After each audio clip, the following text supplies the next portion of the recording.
Shri K P Kunhammathukutty master, അങ്ങേക്ക് 9 minute. Sir, ധനാഭ്യർത്ഥനകളെ മുഴുവനും പൂർണ്ണമായി പിന്തുണക്കുകയാണ്. അങ്കമാലി അംഗം ഫാസിസത്തെ സംബന്ധിച്ച് സംസാരിക്കുന്നത് കണ്ടു. ഫാസിസത്തെ സംബന്ധിച്ച് ചുക്കും ചുണ്ണാമ്പും അറിയില്ല എന്നതാണ് വസ്തുത. ഒരു ജനതയെ അന്ധനും ബധിരനും മൂകനുമായി നിർത്തുന്നതാണ് ഫാസിസം എന്ന് ഒറ്റവാക്യത്തിൽ പറയാം.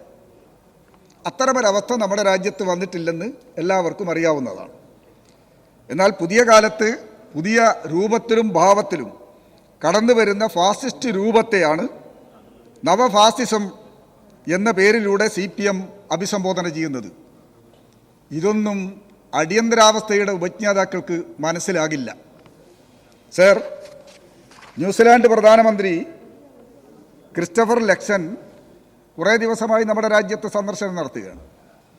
ബഹുമാനപ്പെട്ട പ്രധാനമന്ത്രി മോദിയും ന്യൂസിലാൻഡ് പ്രധാനമന്ത്രിയും സ്വതന്ത്ര വ്യാപാര കരാർ സംബന്ധിച്ച് ചർച്ച നടത്തുകയാണ്. വ്യാപാര കരാർ 60 ദിവസത്തിനകം തീരുമാനമാകുമെന്ന് കേന്ദ്ര വാണിജ്യ വകുപ്പ് മന്ത്രി പീയൂഷ് ഗോയലിൻ്റെയും പ്രസ്താവന നാം കാണുകയുണ്ടായി. നമുക്കറിയാം, ലോകത്ത് ക്ഷീരോൽപ്പന്നങ്ങൾ ഏറ്റവും കുറഞ്ഞ ചെലവിൽ വൻതോതിൽ ഉൽപ്പാദിപ്പിക്കുന്ന രാജ്യമാണ് ന്യൂസിലാൻഡ്. ലോകത്തിലെ ഒട്ടുമിക്ക രാജ്യങ്ങളിലും അവരുടെ ഉൽപ്പന്നങ്ങൾ വ്യാപിക്കുന്നുണ്ട്. ഇന്ത്യൻ വിപണി കൂടി അവർക്ക് തുറന്നു കൊടുത്താൽ ഉണ്ടാകാവുന്ന ഭവിഷ്യത്തിനെ സംബന്ധിച്ച് നാം ഗൗരവമായി കാണേണ്ടതാണ്.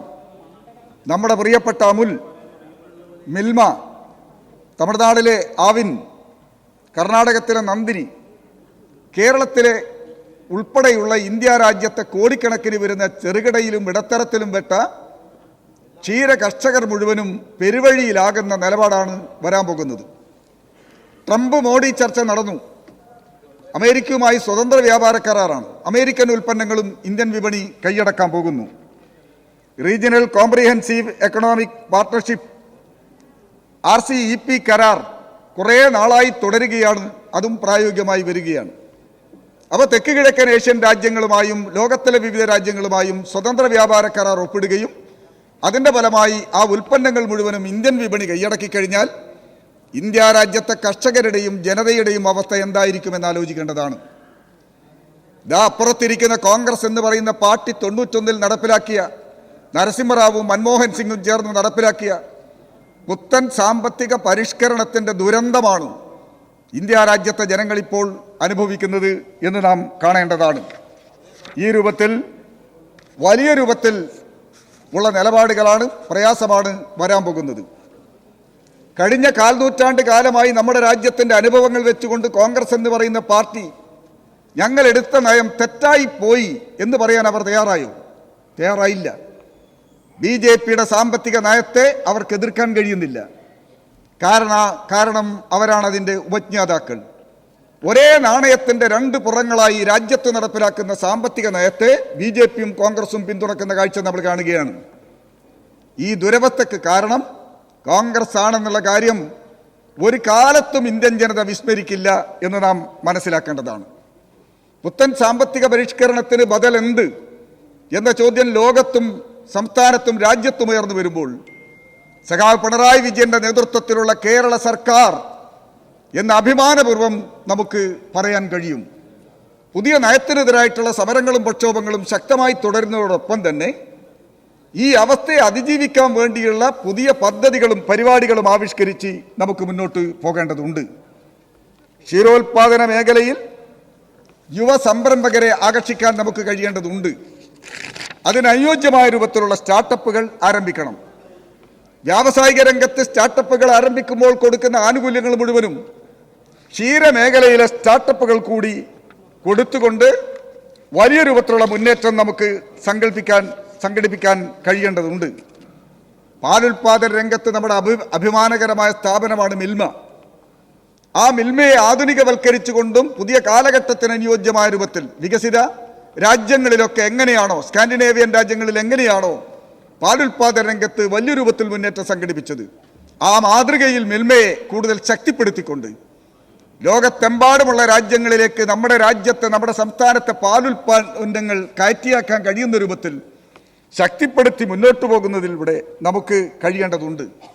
നമ്മുടെ ആഭ്യന്തര ഉൽപ്പാദനത്തിൻ്റെ 80% നമ്മുടെ ഇവിടെ തന്നെ ഉൽപ്പാദിപ്പിക്കുന്നു എന്നത് മറ്റൊരു പ്രധാനപ്പെട്ട കാര്യമാണ്. സമയബന്ധിതമായി നമുക്ക് ഈ കാര്യത്തിൽ പൂർണ്ണ സ്വയം പര്യാപ്തത നേടാൻ കഴിയുന്ന രൂപത്തിൽ മുന്നോട്ട് പോകണമെന്നാണ് അഭ്യർത്ഥിക്കാനുള്ളത്. കോവിഡ് കാലത്ത് നാം കണ്ടതാണ്. കോവിഡ് കാലത്ത് പാലെടുക്കാൻ മിൽമ തയ്യാറാകാതിരുന്നപ്പോൾ, കടകമ്പോളങ്ങൾ മുഴുവൻ അടഞ്ഞു കിടന്നപ്പോൾ പാൽ കൃഷിക്കാർ അവരുടെ പാലുകൾ മുഴുവനും ഒഴുക്കേണ്ടി വന്നു. അന്നത്തെ സംസ്ഥാന സർക്കാർ ഇടപെട്ടുകൊണ്ട് ആ പാല് മുഴുവൻ ശേഖരിച്ച് അനാഥാലയങ്ങളിലും മറ്റ് സ്ഥാപനങ്ങളിലും വിതരണം നടത്തി. ഇതിനൊരു പരിഹാരമായി അന്ന് ഉയർന്നു വന്ന നിർദ്ദേശം ഒരു പാൽപ്പൊടി നിർമ്മാണ ഫാക്ടറി കേരളത്തിൽ വേണമെന്നായിരുന്നു. ഒരു വരുമാനവും ഇല്ലാതിരുന്ന ആ ഘട്ടത്തിൽ LDF സർക്കാർ 10 കോടി രൂപ അപ്പോൾ തന്നെ പ്രഖ്യാപിക്കുകയും 131.3 കോടി രൂപ ചെലവഴിച്ചുകൊണ്ട് മലപ്പുറം ജില്ലയിലെ മൂർക്കനാട് അത് യാഥാർത്ഥ്യമാവുകയും ചെയ്തു എന്നത് ഇടതുപക്ഷ ജനാധിപത്യ മുന്നണി സർക്കാരിൻ്റെ ഏറ്റവും പ്രധാനപ്പെട്ട നേട്ടങ്ങളിൽ ഈ രംഗത്തെ ഒന്നാണ് എന്ന് പറയാൻ ആഗ്രഹിക്കുകയാണ്.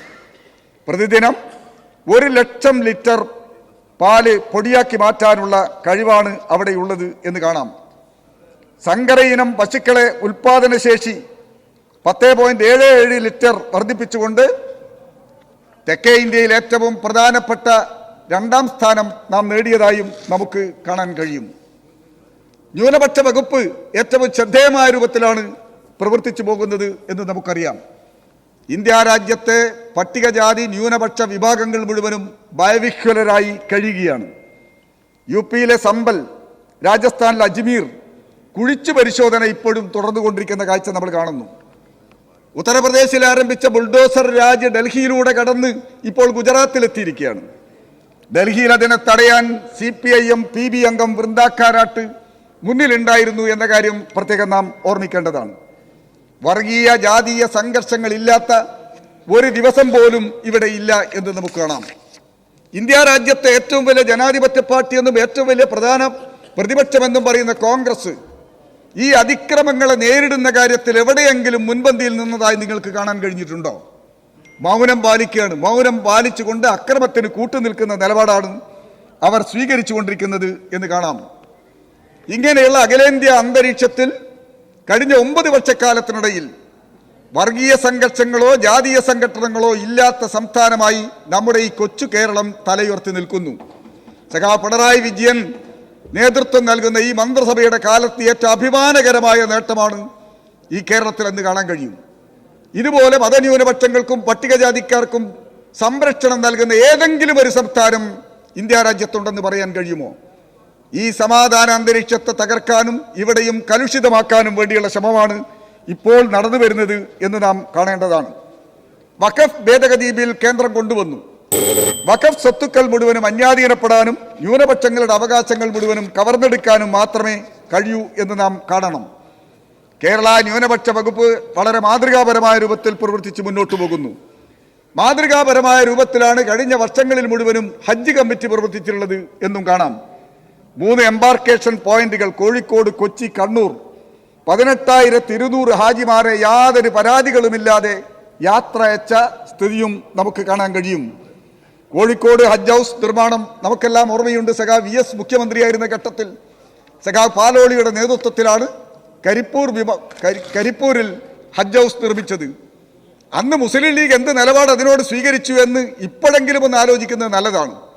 അന്ന് നിസ്സഹകരണ രൂപത്തിലുള്ള നിലപാടായിരുന്നു അന്നവർ സ്വീകരിച്ചിരുന്നത് എന്ന് നമുക്ക് കാണാം.